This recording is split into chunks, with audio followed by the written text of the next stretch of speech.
This is the OTB Television Network, a service of Capital District Off-Track Betting.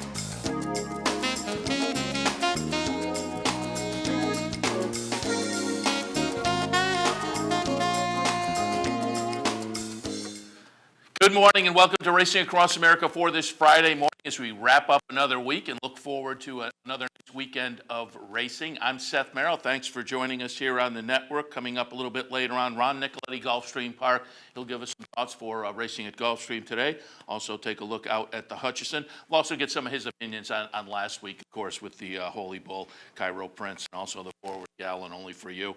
Bottom of our hour, 10:30, around there, Brian Spencer from the fairgrounds. We'll take a look back at Delaunay, who made a nice return to the races last Saturday. Also take a look at their Happy Ticket, which will be run tomorrow, and get some ideas for this afternoon as well. And then Brian Nadeau from horseplayernow.com. Going to take a look at the three-year-old races that will kind of highlight the weekend, the Jerome, the Pasco, and the Springboard with Brian. So stay tuned for all of that. And as I mentioned, we'll take a look at fairgrounds for this afternoon with Brian Spencer. And we'll keep our fingers crossed that perhaps they can stay on the turf down there at the fairgrounds, because our friend Jenny Reese, her husband, has Strike Impact entered today. As Jenny said, they were not optimistic about getting Strike Impact to the races this afternoon, but we'll see. If it stays on the grass, Strike Impact will be out there running race number 8 this afternoon at the fairgrounds. The now 10-year-old Strike Impact, who ran so well over the grass last season at the fairgrounds, just hasn't had a chance to get out there. And again, we had Jenny on Monday. She was talking 3-year-olds with us, but we did touch on Strike Impact and noted how frustrating it was. Either races weren't filling or they were getting knocked off the grass onto the main track. And so Strike Impact just has not been able to pull the trigger. Hasn't run since November 2nd over at Churchill Downs, where he ran third and a nice $50,000 claimer. But this is a 10-year-old again for Jenny Reese's husband, based this winter down at Fairgrounds after having done so well there last year. Won the Diliberto it was last season, but it was back in 2012, December 2012. Just has not been able to get there with the turf down at Fairgrounds just being such a problem this season. But we'll keep our fingers crossed and we'll check with Brian Spencer. Hopefully they will stick on the turf today, and Strike Impact will get a chance to run. Another horse that you may want to watch today is Win Willie. The fan favorite, Win Willie, comes back down at Oaklawn in this afternoon's 8th race. That is their feature down there, optional claimer, non-winners at 2 calendar condition with a $58,000 purse. Win Willie comes back and off a layoff since June of this past year over at Delaware. Ran a nice winning effort in a little stakes race that day. The article by Mary Rampolini in the Racing Forum today says that the connections came out of that race. Mac Robertson, the trainer, says he ran real hard in that last race, was worn out, and they gave him a nice long break. Turned him out for 4 or 5 months, brought him back, put him into training at Delaware, kind of with an eye of getting back to Oaklawn. But the trainer does note, if the track is really tiring, maybe he needs one. But maybe not, because he's been pretty strong in the training. But he is a fan favorite, is noted in the article, that kind of Silky Sullivan style coming from the back of the pack, which fans like so much. A gray horse, which always seems to attract fan attention as well. And a horse who has done very, very well down at Oaklawn over the years. So Win Willie, the 8-year-old making the return to the races this afternoon, race number 8 at Oaklawn Park. There are a couple we'll kind of keep our eyes on as we move forward. Do want to mention a couple of events down here at the Clubhouse Racebook, 711 Central Avenue in Albany to keep in mind. The monthly handicapping series continues with the February edition tomorrow, February 1st, Saturday afternoon. The Super Bet edition of the competition. It will have a $100 entry fee, maximum of 3 entries. And again, it's part of the whole handicapping series that is held monthly here at Capital OTB. You can find out more and sign up at capitalotb.com. But that's tomorrow, Saturday afternoon, Clubhouse Racebook, the monthly handicapping series February event is going to be held tomorrow. And I do want to remind you that continuing on Mondays in the month of February, a $100 Knockout Challenge contest. It'll be held on Aqueduct Races each and every Monday in February, right here, Clubhouse Racebook. So Mondays down here, a Knockout Challenge every Monday in February based on the Aqueduct Races with their Monday schedule now. So again, a couple of events to keep in mind right here, Clubhouse Racebook, 711 Central Avenue in Albany. Article by Pete Fornatale in the Racing Forum. He's the guy that now covers handicapping contests for the Daily Racing Forum, and in fact had him on the show last summer. He was sitting a couple of seats away from me in the press box most of the summer, but we had him on before he was actually writing for the Racing Forum. He was participating in the Saratoga handicapping contest that was held up there during the summer, and I had him on that morning just kind of talking about the contest and being a contest player and whatnot, and the different kind of thinking that goes into handicap contest playing. But now, again, Pete is covering the handicap contest circuit for the Daily Racing Forum. And his most recent article looks back at the National Handicapping Championship held over this past weekend. And I don't think I've talked about it on the show. I was on with my partner, Steve Bick, on his radio show on Wednesday. We talked a little bit about it. Coming out of the weekend, excuse me, there was a little bit of buzz, and it was kind of interesting, of folks wondering if maybe the eventual winner, Jose Arias, had hedged a little bit and made a big bet that helped guarantee his victory. And the thought process was the eventual second place finisher was only $1.20 behind, and that was based on a win place bet. Going into the very last race, the eventual winner, Jose Arias, played the horse that I think ran third, maybe fourth, but he didn't get any points in that last race. The person who was third going into the last race had the winner. So he had the win place bet, but wound up $1.20 short. Now, early in the betting, that horse was 8-1, wound up going off at 6-1. So the odds went down just enough for the eventual second place finisher to come up just that much short. So again, there was some speculation out there in the internet wondering if Jose Arias or maybe his team put a $10,000 bet in at the end to kind of hedge themselves and knock those odds down. The difference between a win, $750,000, and second place, $200,000, a lot of money. So there was some speculation out there.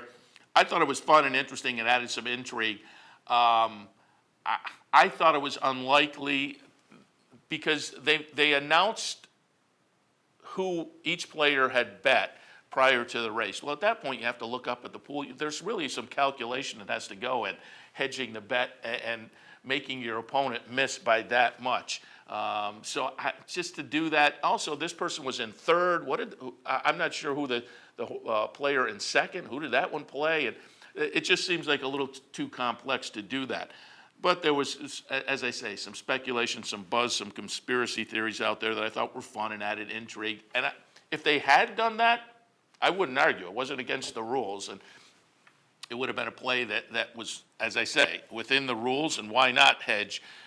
Even if you're not thinking I'm going to knock down the odds, if you play what the other guy plays and that horse wins, well, at least you've added a little money to your pot on what would have wound up to be a loss for you overall. So again, I didn't really have any argument with it. The rules, perhaps going forward, could and should be tinkered with. I don't know. Maybe they shouldn't announce who the plays are before the race, but closer or as the race goes off, maybe. I mean, those are some things to think about. But again, it added some intrigue, all of which adds up to Fornatale had a column in the Racing Forum today, kind of putting to rest those conspiracy theories. He said he talked to Arias himself and asked him point blank, did you do that? And as he says, I'm a guy of fairly modest means. So for me, I couldn't have put up a $10,000 bet to do that. And it's just something that didn't happen. And then Fornatale kind of goes through some other factors that played into it to kind of dispel the notion that there was any hanky-panky, although legal hanky-panky, because again, it's not against the rules. But it's an interesting article, and again, it was an interesting little piece of buzz that was out there after the contest, and the folks from the Esquire Network, I believe, were there shooting for what will be the final show in their Horse Player series.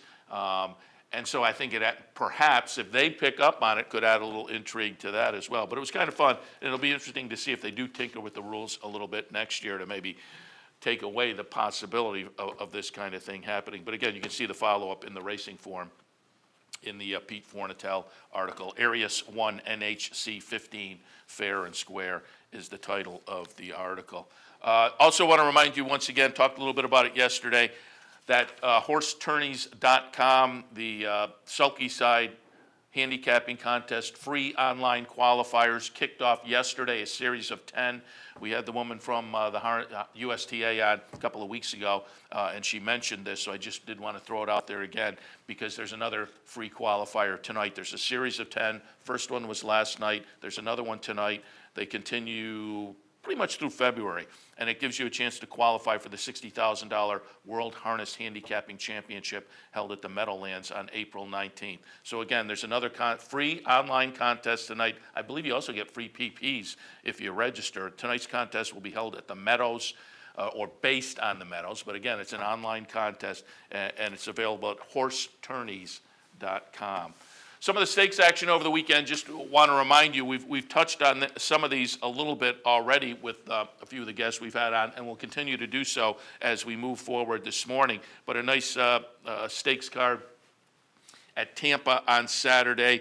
The Suncoast is 1 mile and 40 yards for 3-year-old fillies.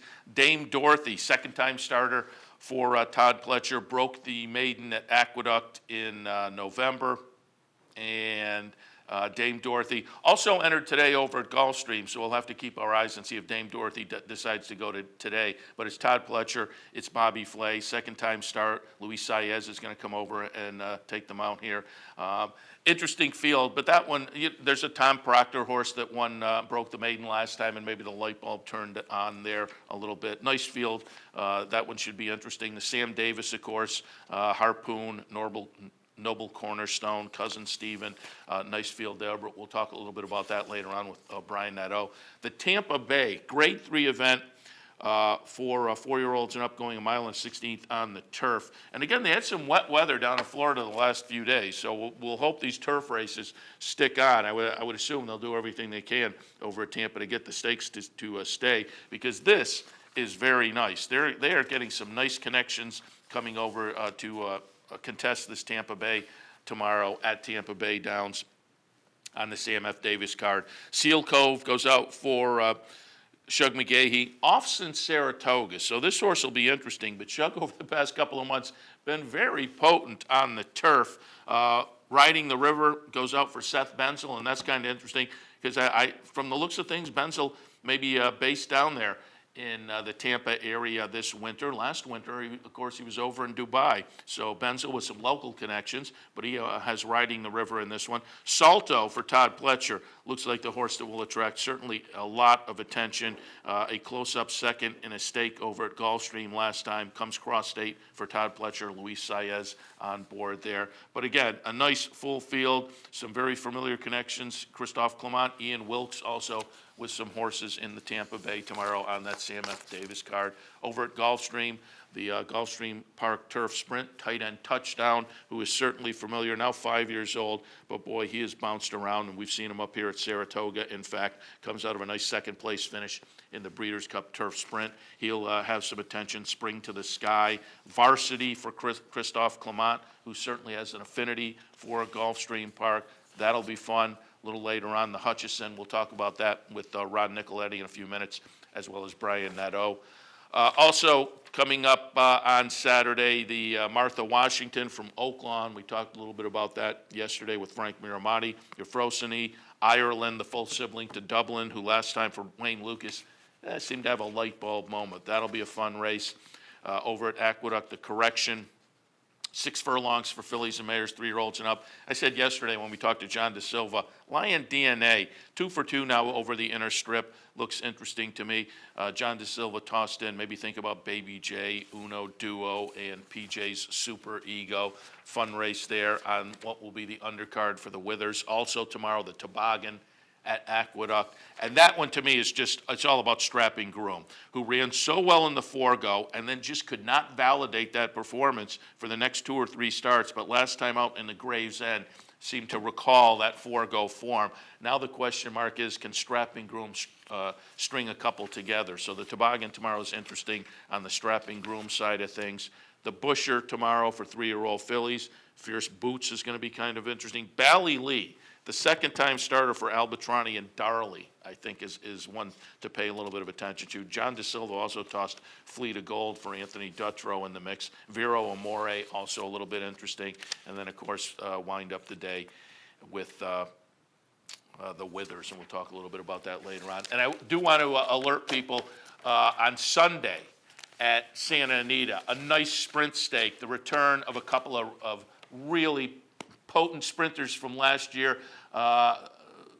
The mile winner in New York, Sierra Sky, will return, and Secret Circle coming out of the Breeders' Cup Sprint. That's Sunday at Santa Anita. Sierra Sky and Secret Circle return to the races in their 2013 debuts. Again, Sunday at Santa Anita. So really nice weekend of stakes action. We'll touch on some of those as we move through with our guests coming up. And right after this break, it's going to be Ron Nicoletti from Gulfstream Park. A little later on, Brian Spencer from Fairgrounds and Brian Nadeau from HorsePlayerNow.com, all coming up. Stay tuned. I'm Mark Cassano. Join me Saturday mornings at 10 for Down the Stretch. We'll inform, analyze, and welcome in the biggest names in racing. So join me Saturday mornings at 10 for Down the Stretch, right here on the OTB Television Network. Here in upstate New York, no one provides bettors with more wagering options than Capital OTB. Our network of branch and easy bet locations stretches from the mid-Hudson Valley all the way to the Canadian border and west to central New York. So whether you need to place a bet, fund your Capital Bets account, or watch the next big race, all the action is just around the corner. A full list of our branch and easy bet locations can be found online at CapitalOTB.com. Capital OTB, the better and most convenient choice for wagering in upstate New York. Wagering at CapitalOTBBet.com is as easy as 1, 2, 3. 1. Capital Bet TV, the fastest and easiest online wagering experience where you can monitor 5 different tracks simultaneously. 2. Capital Bet Express. Its straightforward program layout and interactive handicapping information lets you build your wager quickly and efficiently. And 3. Capital Bet Pro, designed especially for the professional horse player. CapitalOTBBet.com. Log on today. Hey, race fans, head down to the all-new Clubhouse Racebook and get in the game. With live horse racing on more than 250 flat-screen TVs, state-of-the-art wagering terminals, fantastic food and drinks, an amazing Vegas-style atmosphere with seating for nearly 900 of your closest friends. Conveniently located at 711 Central Avenue, right off Exit 5 of I-90 in Albany, the Clubhouse Racebook is the better choice. I'm Anthony Mormino. Join me weekdays at 9 for the Handicappers Report. We'll handicap the top tracks across the country and help you prepare for the day in racing. That's the Handicappers Report, weekdays at 9, only on the OTB TV network.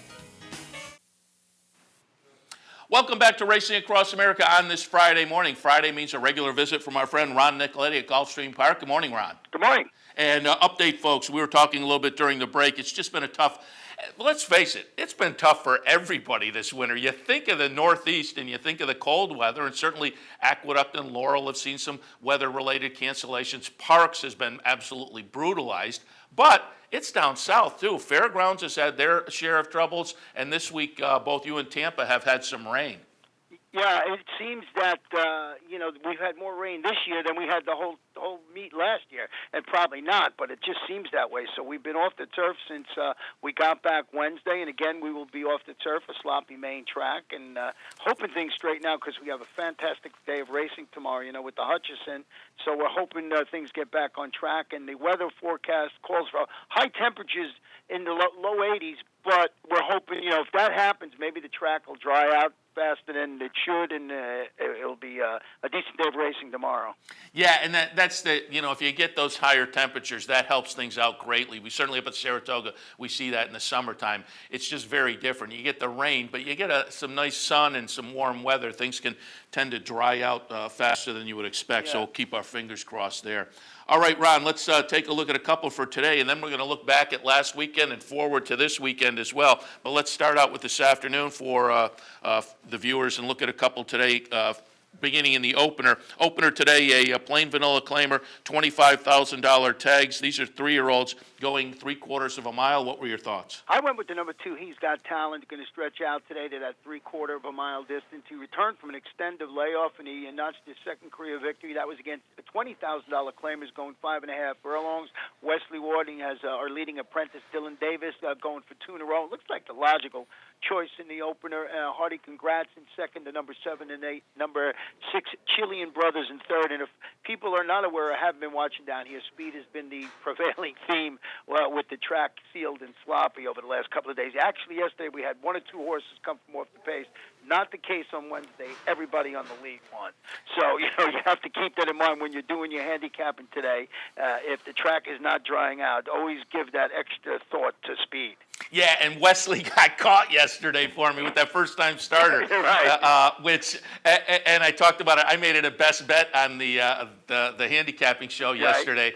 And we were talking, we were kind of laughing. We thought I think it was 12-1 morning line, and we thought, I don't know, Wesley Ward, that price wasn't going to hold up. But then half of the field scratches, and it really cut the price down, but just got nipped at the wire. But speed certainly very. And the inside was unbelievable. We had a golden rail yesterday, and you don't very often hear me say that, but the horses that duck to the inside, and it's usually not the case with a field sloppy track. And I'm not a big proponent of golden rail stuff, but yesterday was very obvious. If you were on the inside, you were doing a lot better. All right, we'll keep that in mind as we go forward. 8th today is an optional claiming event, $25,000 tags, non-winners of 1 other than Fillies and Mares 4-year-olds and up. They'll go the 1-turn mile. Yeah, I like the 8 Antipathy, and this one is making her first start since a couple of really sharp performances here last winter, in which she followed her maiden win at the 1 mile distance. She came back, she ran third. It gets a strong group of $75,000 optional claimers. Kieran McLaughlin, he's over 20% with this long type of layoff over 180 days. But the word on him all year has been his first-time Lasix, which his horse is getting. He's up near 33%. So I like Antipathy to come back and win with the 4 Park Monsoon. Park Monsoon figures on the what have you done lately angle because she ran her return from a 6-month layoff to finish second. She was only beaten a half length as the favorite, against this level of competition. That was at 1 mile and a 16th. Mike Hushin, Joel Rosario, and Ever Awesome, who won on an off track last time. A good track by 6 lengths. That's Lisa Lewis, going to step up the competition, but might be the key with the off track today. And a good pickup on the first time Lasix, because that's one that I've heard about for the past couple of months. That's but exactly pretty much after the race is up, because it's just a stat that does not hit my radar at this point. But I'm glad you mentioned that, so we'll think about that in the 8th. All right, Ron, you were on track, obviously, last weekend for a very big day, and it was a fun day of racing. We've talked about it a few times already this week with various guests, but I want to get your thoughts on the Holy Bull last Saturday. We'll once again watch the stretch run. Number 7, Cairo Prince, very impressive on the return. I think validated that quirky Remsen from last year. So, and not only Cairo Prince, but Intense Holiday also coming out of the race. Both look pretty good on their returns from the Remsen. But the Cassie horse going against the bias of the track, Conquest Titan, I thought was pretty impressive as well, running a nice second in the race. So this was a nice performance, certainly by the winner, but there are a couple others in here that will be worth following as well. Yeah, you're right about the number 9 in that race. That was Conquest Titan. Took the overland route, circling the field, and was flying at the end. I mean, Cairo Prince, much the best, drew off to win it, as you can see in the replay, by about 6 lengths. So a couple of interesting horses coming out of there that, you have to mark down, and maybe we'll see a couple of those in the Fountain of Youth. Yeah, and again, up on top, we're watching Cairo Prince win here, and as I say, validates and maybe flatters Honor Code coming out of the Remsen. Unfortunately, Honor Code now with a little ding. That certainly is interesting. Mr. Speaker, who was also out of the Shug McGahee barn, they're saying go back to the turf with him. So Mr. Speaker, back to the turf, honor code. Perhaps we'll have to watch, but the quotes from Shug McGaughey, I'm wondering. So now shared belief on the West Coast and honor code on the East Coast, maybe a little bit iffy. But Shug seems in pretty good shape now. I want to get your thoughts earlier on the card. We've had a couple of guests already this week talk about top billing on the comeback. And coming out of that race against Commissioner a few weeks ago, we were looking forward to the return of top billing. Very impressive. And we had Jenny Reese on a couple of days ago in her top 10 poll in the Courier Journal this weekend. She put top billing right up on top. What were your impressions? Well, we had talked about top billing a couple of weeks on the show here, and I thought he ran a better race against Commissioner when he ran in that race because he got bopped around. He came back. He was dead last in this race. They took him back. I almost thought a little too far back, but he just circled the field and just blew the competition away. And talking about honor code, as you mentioned, he's a little dinged up, and Shug is sort of telling us that maybe top billing will be the one that will go into the fountain of youth instead of honor code. Because honor code, it doesn't look like he might, he's not bad. He's on the track again, but might not make the fountain of youth. So top billing, I was impressed more by him than I was with Cairo Prince. So top billing right there. And if you would have seen the smile on Shug's face, I was walking back to our set where we go on the TV, and he was just sitting there beaming. I said, "Nice job." And he had a big old smile on his face, So he's feeling good about it, and I certainly was.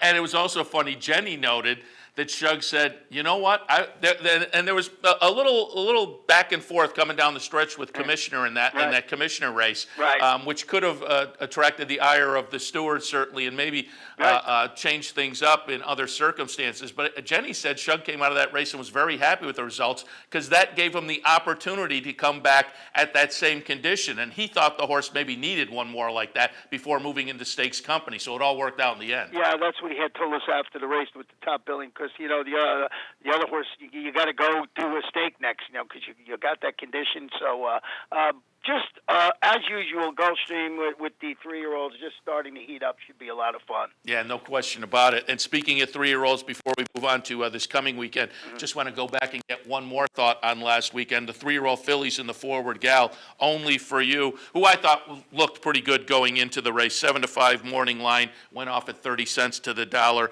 Couple of wins coming into this for Todd Pletcher, and a maiden and an optional claimer. Steps into stake company, and it is Todd Pletcher and Javier Castellano. We'll watch him come down the stretch. The number 3, Only for You. I think a 3-year-old filly we have to keep our eyes on now. Yeah, she was really impressive, as you can see. She just drawing off, and coming into the race, she just looked like the one to beat there. Aurelius Bell didn't run that bad, but was no competition for Only for You. So certainly one to watch as the season progresses.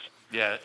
And that 3-year-old filly division is kind of getting interesting as well. It looks like over at the fairgrounds, they're looking now to stick Rhea Antonia still with the fillies, so she's going to be fun to watch on the comeback. And both of the 3-year-old divisions are shaping up very nicely so far early on in the year. Right. All right, speaking of 3-year-olds, you've got another nice lineup of 3-year-olds tomorrow at Gulfstream Park in the Hutchison. Hutchison 7 furlongs, a Grade 3 event. And Ron, as we talk, I'm going to pull up some video here going back to New Year's Day. The first Derby of the year, the Gulfstream Park Derby. General A-Rod, I think, impressed folks, but just a head behind coming under the wire is going to be the number 1, Wildcat Red. Wildcat Red steps back to a sprint tomorrow, and that may be the key here because, of course, had been 3 for 3 coming into the Gulfstream Park Derby. That race was a mile, now steps back to 7 furlongs. So again, we'll watch the stretch run here. Running second, and a close-up second will be the number 1, Wildcat Red, who comes back in tomorrow's Hutchison. Yeah, and that's who I put on top of my ticket for all the reasons you mentioned, turning back to that 7 furlong.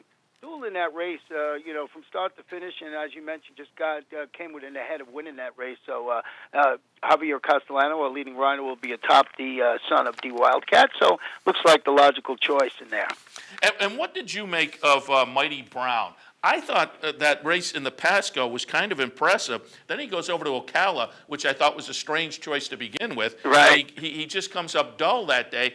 It is a synthetic surface. I guess you can maybe draw a line through it on that, but I just wasn't sure what to do with Mighty Brown. Yeah, I just don't know what to do to make with that surface up in Ocala since they changed it. So some horses, it's just like the synthetic surface all over, man. Some horses just don't like them, So yeah, you sort of got to put a line through that and see what happens. Just an interesting race in a big field too. So I used the Trailblaze in second, is stretching out. I thought finished fourth in the spectacular bid, and it just looks like he's ready to move forward. And of course, it's Todd Pletcher, so I'm expecting Trailblaze in there to run better. Yeah, and I've said this before. When horses move from one condition to the other, sometimes they'll need a race or two to get the education at that. And certainly that's true going maiden special weight to a stakes race. So now with some stakes education, Trailblaze is very interesting. I agree. Right. All right, Ron, we, as always, appreciate the visit. We'll wish some warm weather and some dry weather for you guys so we can get back on the turf, because I've said it many times. We all live vicariously looking at Gulfstream, so we want the sunshine and the warm weather. So enjoy the weekend. We'll talk to you next week. Great. Thanks Bye. a lot. Ron Nicoletti from Gulfstream Park. Going to take our next break. When we come back, Brian Spencer from the Fairgrounds. Stay tuned. The future of online betting is here, and only at the all-new CapitalOTBBet.com. CapitalOTBBet.com delivers a state-of-the-art wagering experience found nowhere else in horse racing. CapitalOTBBet.com. Log on today. Fascinated by the world of horse racing? Interested in honing your handicapping skills? Class is in session. Night school, Monday nights. Easy to access online. It's free, interactive, and informative for the casual and serious race fan. Horse Player Now Buzz. Live horses to watch emailed to you daily. Our eyes, your prize. Night School in the Buzz. Visit horseplayernow.com for details. Each morning on the OTB TV network, you get the very best in horse racing programming. Weekdays begin with the Handicappers Report, where professional handicappers share their selections and analysis of the day's racing. Followed by Racing Across America, a daily conversation with racing personalities from around the country. Saturdays include Down the Stretch, where Mark Casano speaks with the biggest names in racing. And Sunday mornings, it's Loose on the Lead, where Steve Bick and I offer news and a unique lineup of weekly guests. All here on the OTB TV network. Funding your Capital OTB bet account is as easy as 1, 2, 3. 1. Easy Money. Clearly the fastest and easiest method of depositing funds into your account. Make deposits or withdrawals in just minutes. 2. Green Dot Money Pack. Gives you instant access to your funds. Green Dot Money Packs are available at thousands of retailers nationwide. And 3. MasterCard Visa. Simply click on the link from the funding page, enter your account information, and fund your account. CapitalOTBBet.com. Log on today. Missed one of our TV shows? No worries. Now you can catch all your favorite programs online. Simply log on to CapitalOTB.com and click on the YouTube link at the bottom of the homepage. And look for our new podcast coming soon. CapitalOTB.com. Log on today. Welcome back to Racing Across America. Happy to be joined now by Brian Spencer from the Fairgrounds. You see him each and every day giving the paddock commentary down at the Fairgrounds. Good morning, Brian. Hey, good morning, Seth. How are you doing today? Very good. How about you? And first off, we got to delve into the question of the weather, because I mentioned at the top of the show, and we had our friend Jenny Reese on at the top of the week. She was talking 3-year-olds, but we certainly mentioned Strike Impact. Are we on the turf today? Will Strike Impact get in? I do. I have not received note yet of whether we are on the turf or not, but after a really rough handful of days here with the weather, there was deep freeze. It was in the 30s, below freezing, sleet, rain. It was pretty crazy. So I wouldn't be surprised if we were off, but awaiting that word still. Okay, yeah, it has been a tough go for a Strike Impact, who did so well last season, but it's just been tough. But I just had Ron Nicoletti on, and they have been inundated with rain and have been off the turf for the last 3 days. And I said to him, it's really everybody this year. You think of the Northeast in the wintertime, but it's been all over. Rain, cold weather, unseasonably. You aren't getting the same temperatures we're getting up here, but it's unseasonably cold, even down in the southern part of the country. So everybody's kind of getting hit with that. So we'll keep our eyes on the weather this afternoon, see how that does shake out. All right, Brian, let's take a look at a couple of races for this afternoon. Get your opinion. We'll kick things off in the 5th today. It is a B-level claimer, $5,000 tags. These are 4-year-olds and up. They'll go 1.70 miles. What were your thoughts? Well, in this race, I thought that there could be a fairly honest pace, and that leaves the morning line favorite Gleam of Hope on a big drop at a short price, potentially vulnerable here. Now, a horse who did win on the front end last time out, but who I don't think needs the front end on the other end of the field is the 11, Bank the 8. Ran a really nice race off of about a 2-month break last time out, was having a lot of fun on the lead, it looked like, against straight $5,000 claimers, moves into this B-level condition spot, and he just galloped out very nicely, finished that race off very well, and I think with some speed drawn inside of him, he may fall into a really nice kind of spying trip outside into that first turn if Richard Aramia can get him over a little bit and avoid losing too much ground into the first bend. And I like that. He made the move over from Southern California, took a class drop last time, and went essentially wire to wire, and was in a 5,000, a plain vanilla 5,000. Now goes into a 5,000 conditional. So I think Bank the 8 at 9-2 is kind of interesting in there as well. All right, let's take a look out at the 9th today. It's a Louisiana-bred maiden claimer, $15,000 tags. These are 3, 4, and 5-year-olds. Again, 1.70 miles. And I had a really good note from that two-back start on the number 2, David's Honor, when he raced at the $25,000 level. He got a really nice ride from apprentice Vanessa Fry that day. She worked him over to the rail. He galloped out very nicely. Didn't miss by a whole lot at 30-1. Stretched around 2 turns last time out. Hiked into the special weight ranks. He was probably just in too tough, and he didn't get the easiest go of it. He was tugging a bit, a little bit too eager up on the inside. He was off heels in the pocket pretty much throughout, and then just gave way in the lane. I don't think so much that it was a 2-turn trip as it was a little bit of a difficult voyage for him that day, and too tough a company. Now he's going to drop into the softest spot he's ever seen, and I think he's going to sit a really nice forward trip here under Vanessa Fry again, and the price should be right there again. Yeah, 8-1 on the morning line, and I liked all the angles in there as well. So we got a couple in here that may offer a little bit of value for this Friday at the fairgrounds. Brian, want to look back. There was a nice stakes race last weekend down at the fairgrounds, the Gaudin Memorial. It was the return of Delaunay. Delaunay certainly, about this time last year, was in the midst of a nice win streak, won this race last year, did it pretty convincingly. But then at the end of the season for Maggie Moss and Tom Amoss, just kind of slipped down a little bit, running second in the Iowa Sprint at a 30-cent to the dollar price. Came right up here at our backyard in the Vanderbilt, was up contesting early, but winds up fourth. Not badly beaten, but subsequently goes to the sidelines. So off since August. That's always a question mark. But if this horse had any kind of fitness, looked to have a little bit of an edge on this field this past Saturday, and Delaunay comes back as the real deal, maybe ready to start another win streak. Delaunay, the number 1 horse, getting it done pretty convincingly at 2-5. Sure, and not only the layoff, but then he was pointed for the Thanksgiving handicap here, entered, and then came down with a fever. So he's even been off longer than Tom Amoss had intended. And after the race, Tom was talking and just saying that he was not 100% sure if the same horse was going to come back. And I think Delaunay answered that question pretty emphatically last weekend. Looked very good and just did it very easily off that kind of layoff for a horse at this age. I think he's got a really nice campaign ahead of him this year. Yeah, absolutely. A nice, fun victory. We're watching him gallop out here, and so we'll keep our eyes on Delaunay because, again, those are the kind that are fun to follow. That streak last year, Maggie Moss, certainly a trainer who, an owner who plays the game at the highest level as far as the number of horses and jumping in the claiming ranks and whatnot. So it was fun to see Delaunay last year up at Saratoga, and hopefully get another win streak going. We'll see that one up there again. All right, that was last weekend. This weekend down at the fairgrounds, you got a couple of stakes races, one of them being the Happy Ticket, 6 furlongs, fillies and mares, 4-year-olds and up.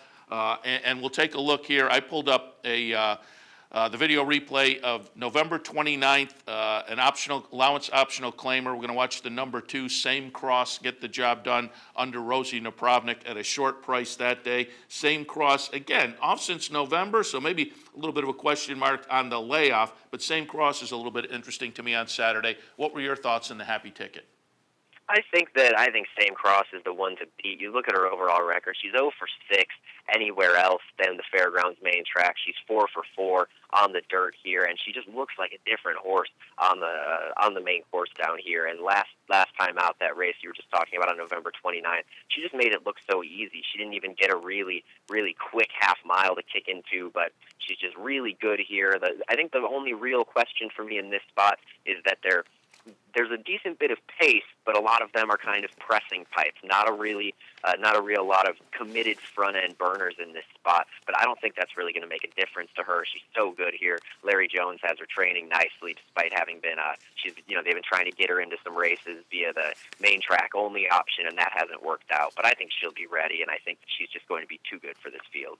Yeah, but it looks like a fun little addition. She's certainly the one I'm going to have my eyes on, no question about it.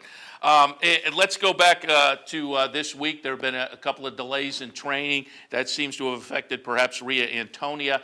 They were going to face the boys. Now they're thinking about taking on the girls instead. But still, to have the Breeders' Cup champion down there at the fairgrounds coming back, we'll be looking forward to that. But I did note in one of the recaps over the past few days, it seems like Steve Asmussen had got a couple of his good 3-year-olds out on the track, Gold Hawk and Tapiture. What do the things look like down there on the 3-year-old scene?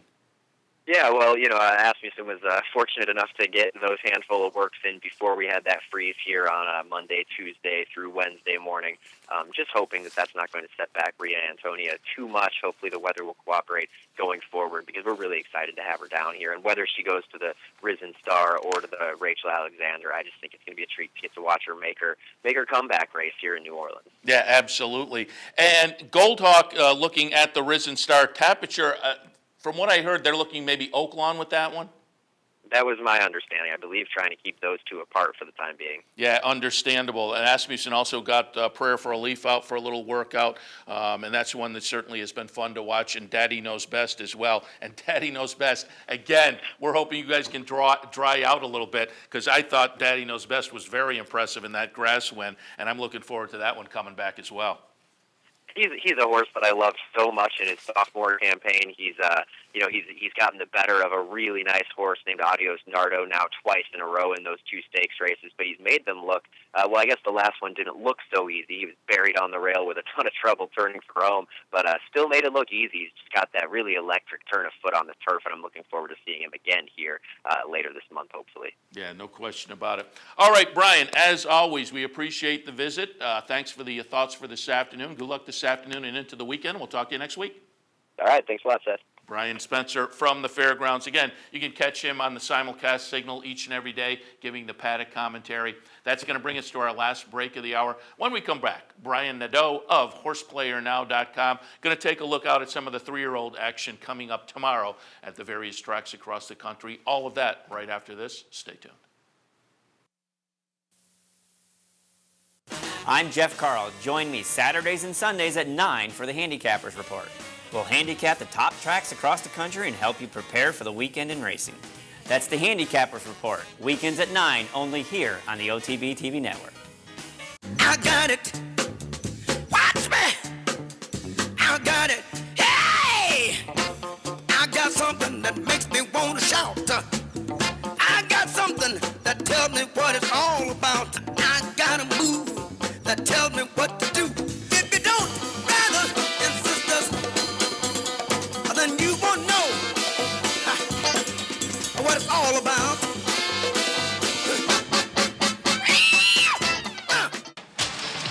Hey, race fans, head down to the all-new Clubhouse Racebook and get in the game. With live horse racing on more than 250 flat-screen TVs, state-of-the-art wagering terminals, fantastic food and drinks, an amazing Vegas-style atmosphere with seating for nearly 900 of your closest friends. Conveniently located at 711 Central Avenue, right off Exit 5 of I-90 in Albany, the Clubhouse Racebook is the better choice. Using CapitalOTBBet.com is as easy as 1, 2, 3. 1. Simply log on with your username and password from the homepage. 2. Fund your Capital OTB account through our Easy Money, Green Dot, or Visa MasterCard options. And 3. Place your bet on one of our 3 easy-to-navigate wagering platforms, Capital Bet TV, Capital Bet Express, or Capital Bet Pro. CapitalOTBBet.com. Log on today.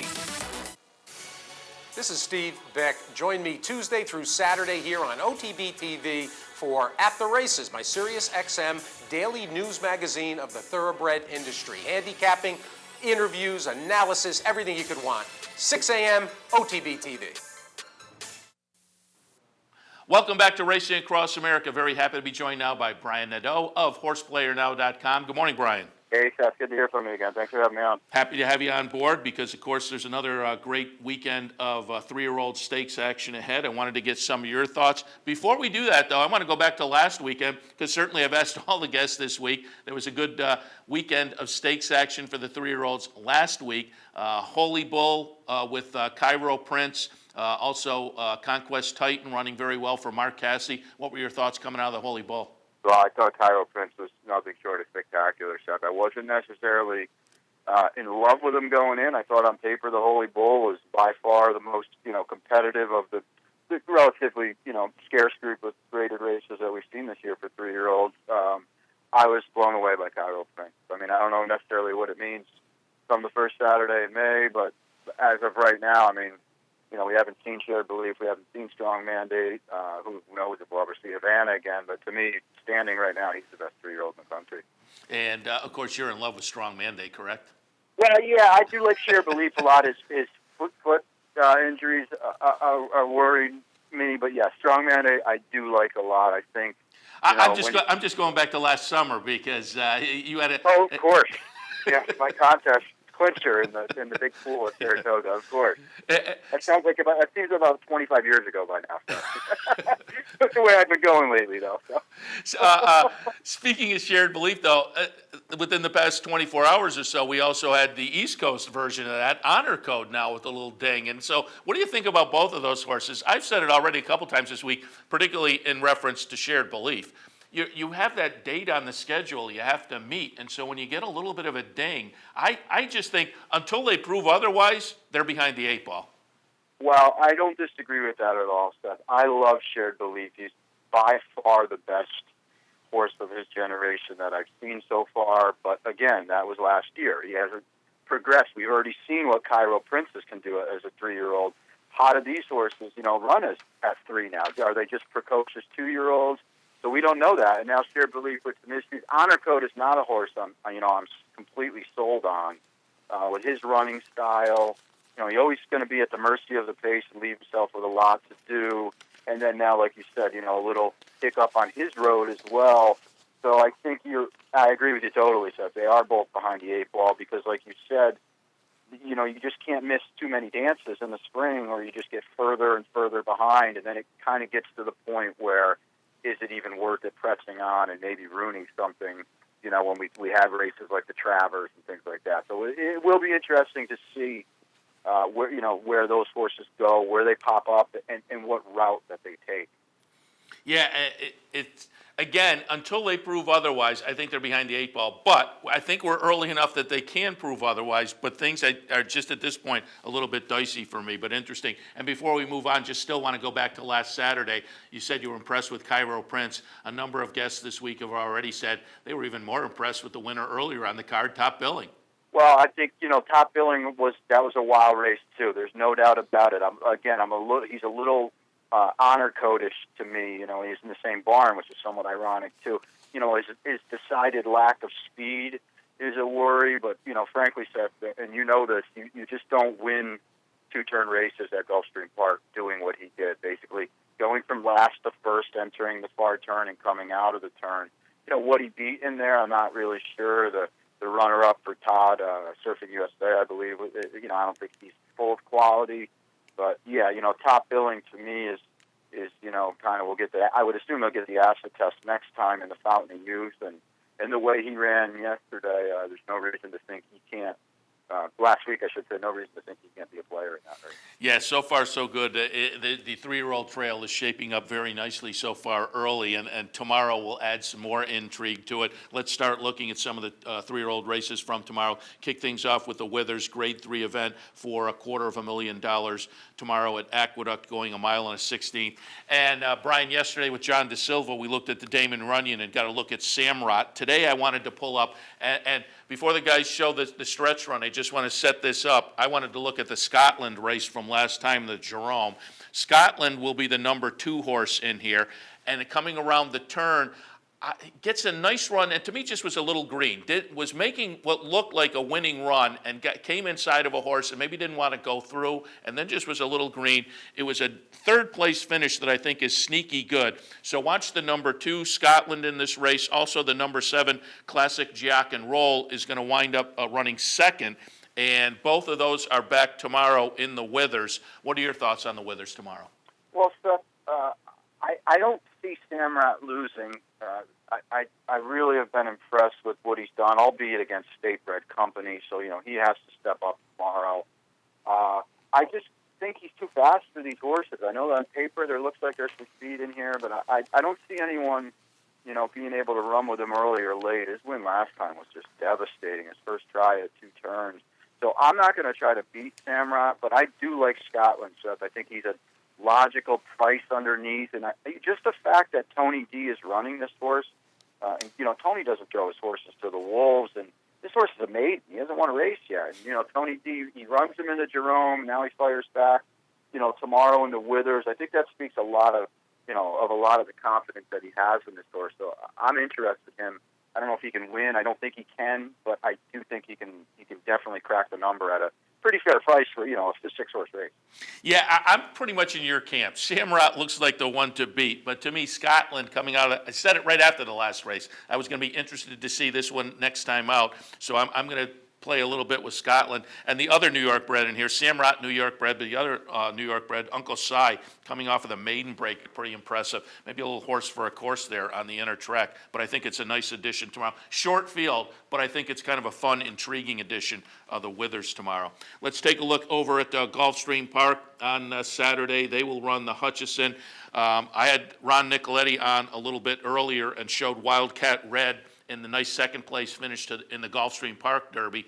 That was intriguing to me because that was at a mile. I think the cutback makes Wildcat Red kind of interesting. But while we're talking, I pulled up one other video because I also talked with Ron about this horse. I'm going to go back to the Pasco at Tampa, and you're going to watch Mighty Brown win. The number 8 horse in here gets it done for trainer Tim Rice. Dean Butler was on board that day. Joe Bravo will be on board tomorrow.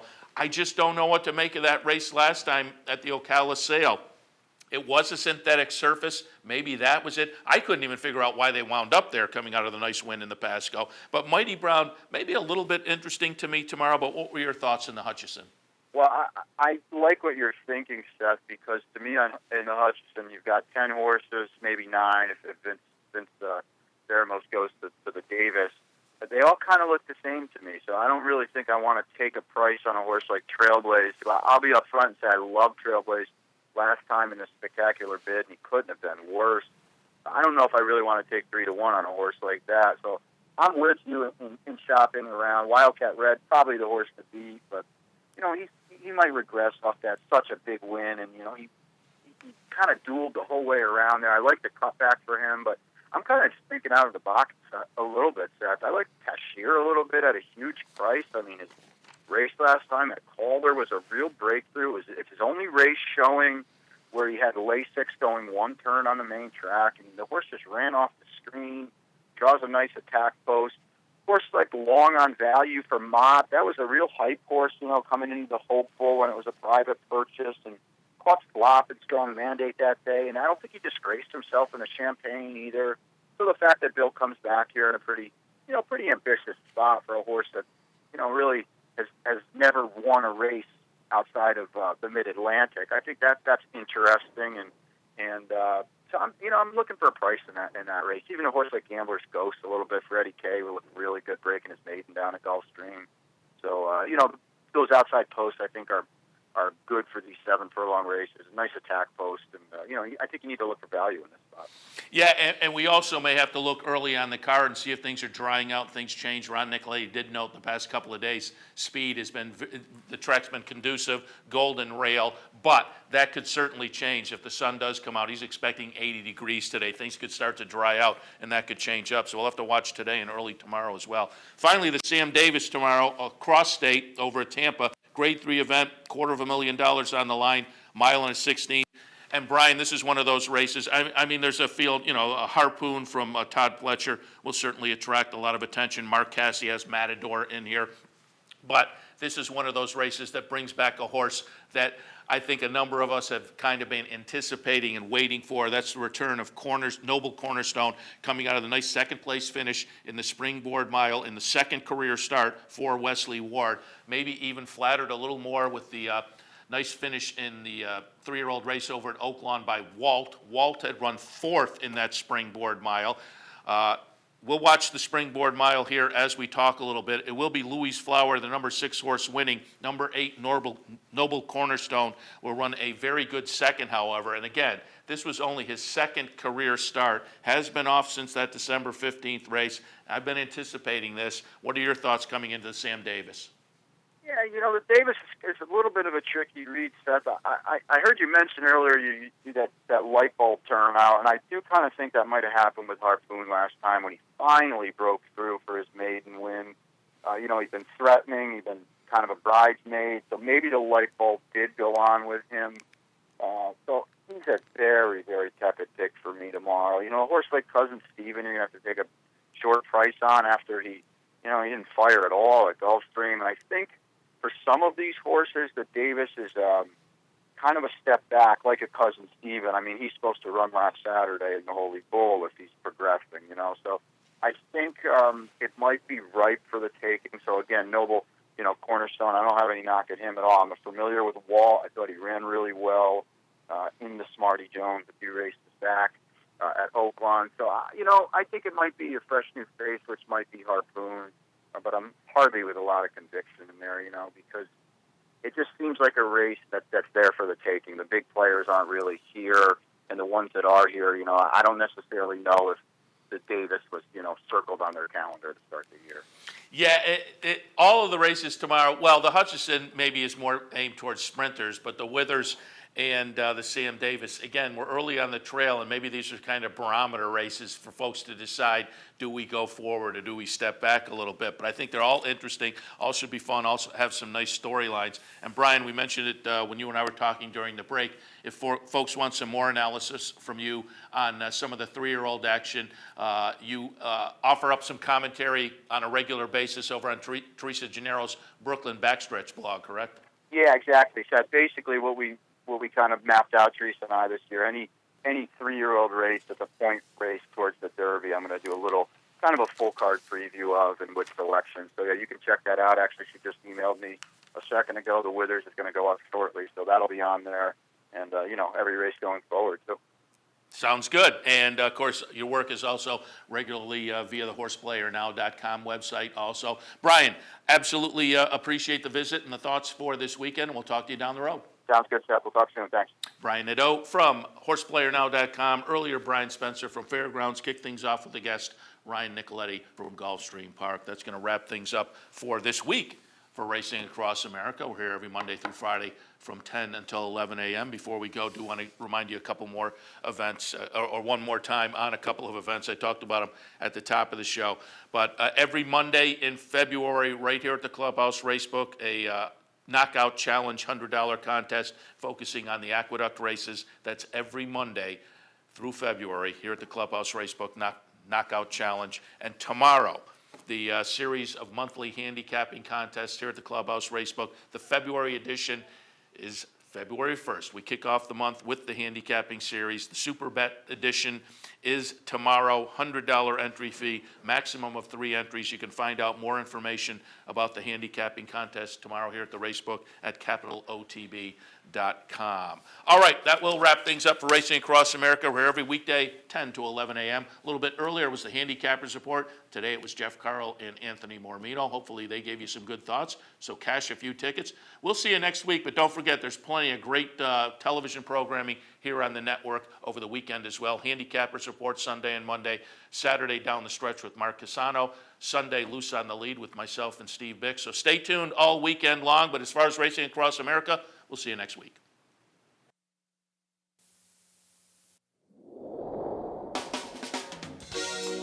You're watching OTB TV, a service of Capital Off Track Betting.